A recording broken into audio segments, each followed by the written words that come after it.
澳門世界禪拳道研究學會、澳門少林丹武文化研究會聯合主辦的健康養生大講堂活動，4月26日上午在第一國際商業中心11樓舉行。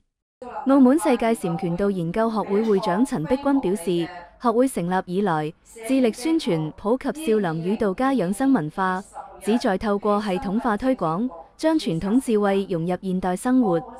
澳門具備中西文化交融優勢，冀打造國際級養生文化城市，為居民健康福祉及城市形象提升注入新動力。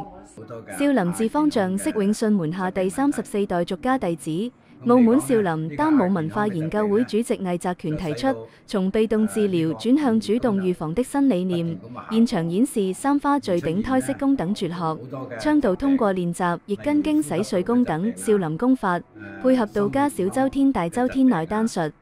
達至動靜相濟、陰陽調和之效。倘關節不適者，應避免劇烈跑跳，需透過專業評估制定個性化方案。